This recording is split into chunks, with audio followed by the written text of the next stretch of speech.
Missing the arrow. It's very easy to imagine how an archer can shoot an arrow and miss the target. It's equally easy, if you know a bit about storytelling, to imagine how an archer might miss the arrow before they even get to the target. And in order to understand how that might be possible, I want to tell you about a storytelling festival that I was working at a couple of years ago. And I happened to be comparing, and comparing is like the kiss of death to somebody in a job like mine. It means you have a half a dozen storytellers to put on the stage. They all have to stick to time. None of them have to fight each other. They all have to do their stories right, get off stage. Everything has to go smoothly. If anything goes wrong, you have no power, but you have all the responsibility as the compare. And I finished 20 minutes early. And I was left with a marquee full of 200 people who just arrived in trains and cars and were settling down for a storytelling festival weekend, and I had to find something to fill the time. And so I decided that the first thing that I could do was to tell them a story about storytelling. And in the heat of the moment, the only story I could think of was this one.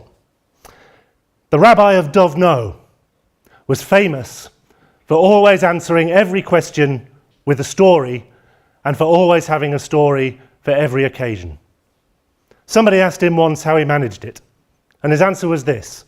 "Oh, that reminds me of a story," said he. It's a story of a king many years ago who all that he wanted was to be a good archer, but he could not because he could not find anybody who could teach him. And he happened to be riding sadly around his kingdom one day when he came down a country lane and he saw a barn at the end of a farmyard, and from the far side of the barn there was a familiar sound coming. It was the sound of the sound of an arrow hitting a target. And he made his way around the back of the barn. And what did he see there but 80 yards down the field? A little child, a boy no more than 11 or 12 years old, who had a bow in one hand and an arrow in the other. And he looked round, and there at the other end of the field against the barn wall, you could hardly see the barn wall for targets. And at the centre of every target was an arrow. The king went to the child and said, "Did you do that?" The child nodded. And the king said, "Well, how did you manage it?" And with all the artless candour of youth, the child responded, "Well, all you do is you get your feet straight, and then you get them underneath your shoulders, and then you take the bow in the bow hand, and you don't grip it too tight, and then you take the arrow, you make sure you've got the cock feather outwards, you get one finger above, two fingers below.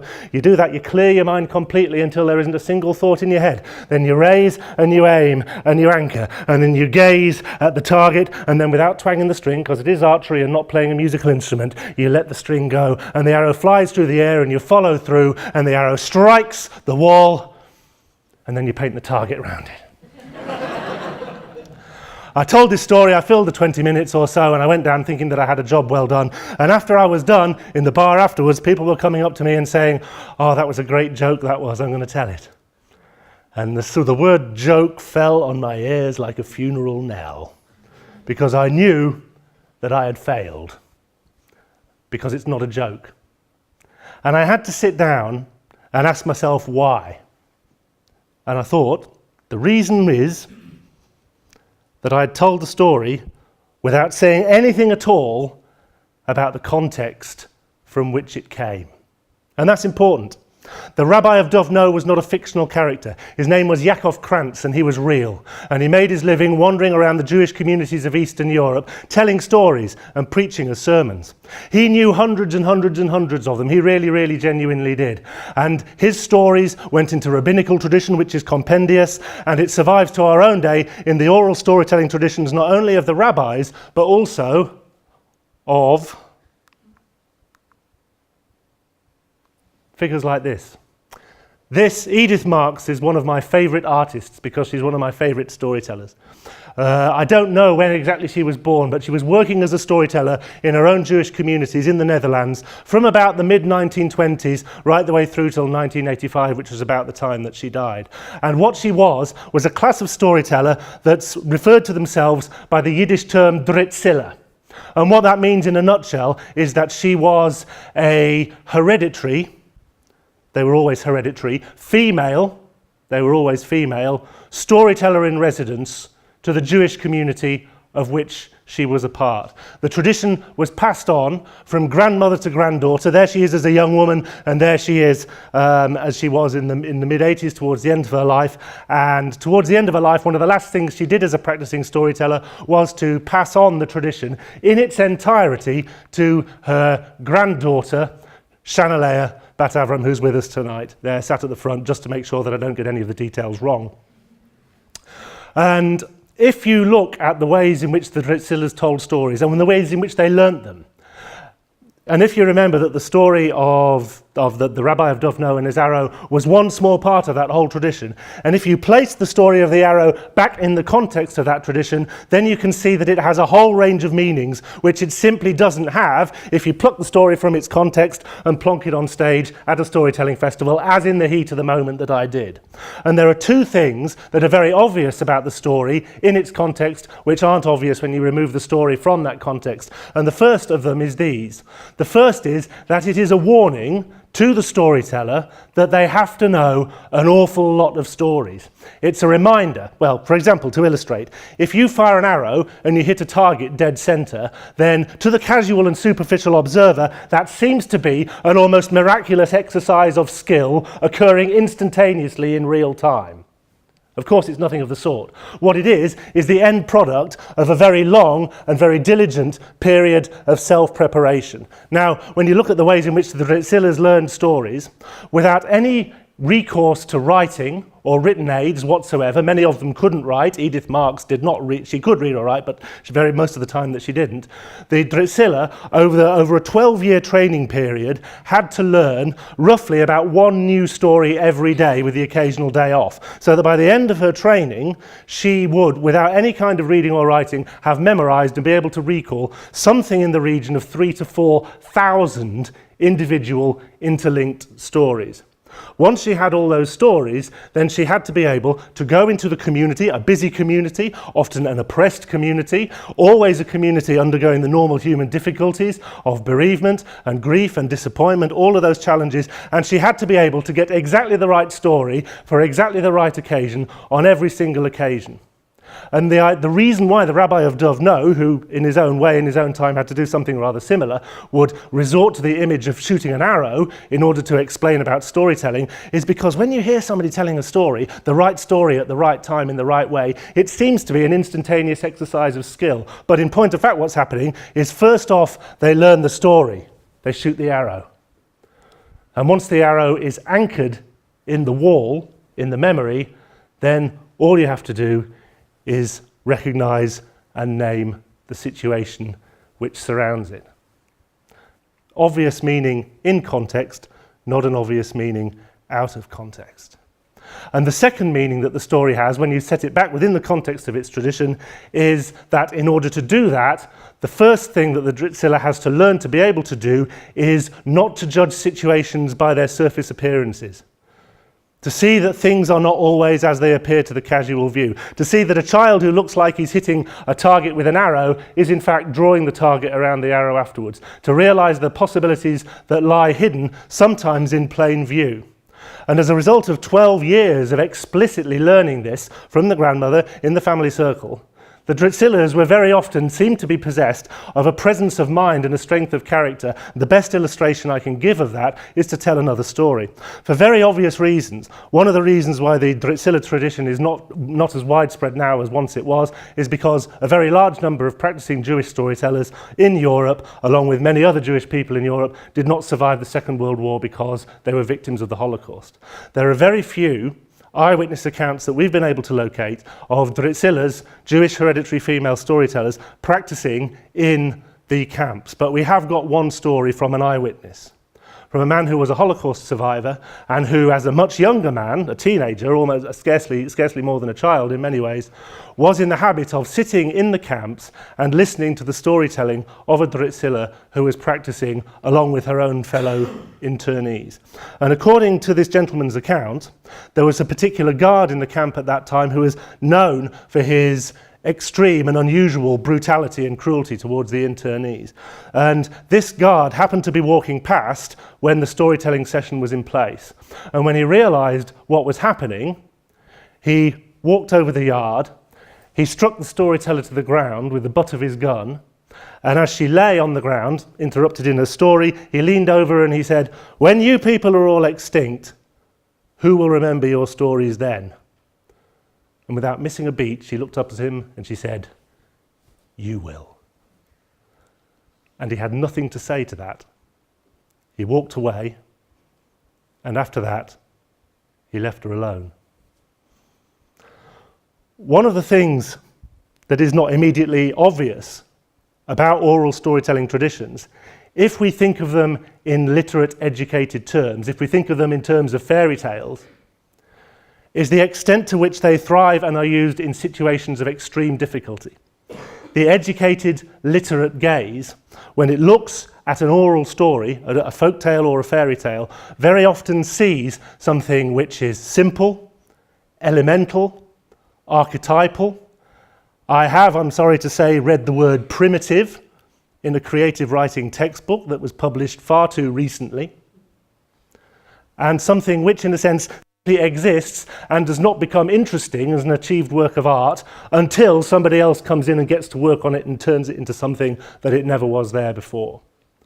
And that simplicity, that apparent simplicity, I would say, as the example of the Drusillars illustrates, is not something that actually characterizes the story itself. It's not something that we find in the story, it's something that we bring to the story.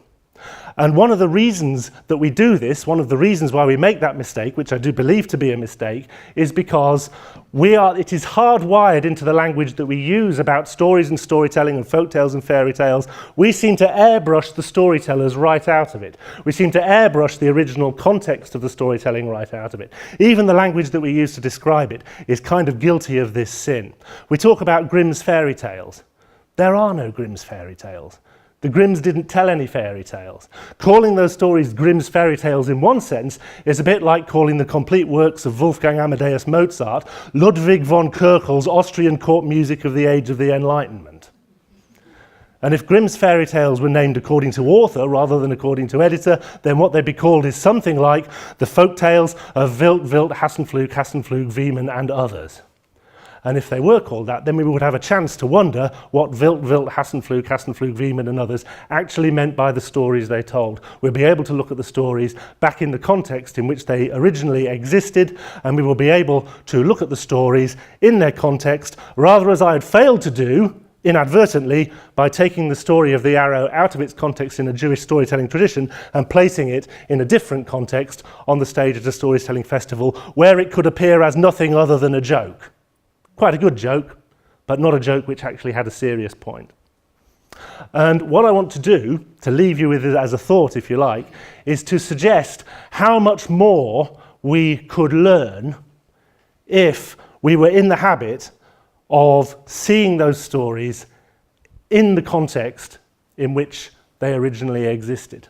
And just to give you a couple of examples of that, well, one of them is in a book that I read recently, an anthropologist, Edward Schiefelin, who spent 20 years field working among the Basavi people of Papua New Guinea. And one of the stories that he collected, they live in the forest, they've been living sustainably in the forest for many generations, and they had a story about how hunting began in their part of the world. And the story was simply this. People and animals were sat round together waiting to eat, very near the beginning of the world, and they realized that there was no food. And so one by one, all the animals went up and got into the forest, and there they remained, and the people went and hunted them, as they do to this day.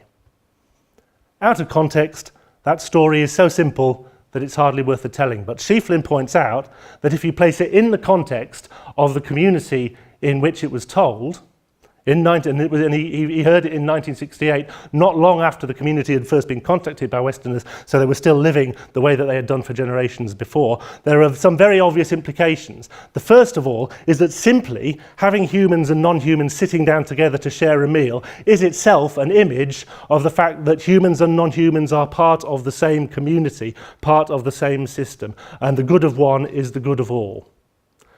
That's the way that life was lived in those days. And the second implication which follows from it is that when the animals and the non-human species went into the forest and took on the forms in which we see them nowadays, the forms which are different from the forms which we ourselves take, those differences are superficial. Underneath, we are the same.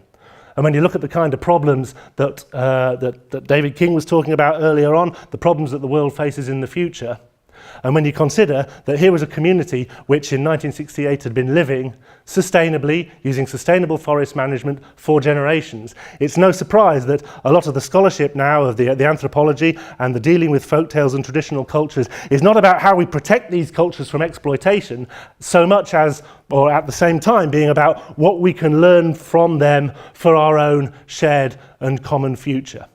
And that's not a literature that I can really comment on with any authority because I don't know enough about it. But what I do know a little bit about is the work that we've been doing to bring the tradition of the Dritzillers into play in the modern world. And there's been a number of projects. Here is, I hate to quote statistics, but I'm going to do it because they're simple. They give you an idea of what's happening. This was a Key Stage 2 writing project which Chanelaire was leading up as the storyteller, using the techniques that she herself learned from her grandmother as a Dritziller back in the 1970s and 80s.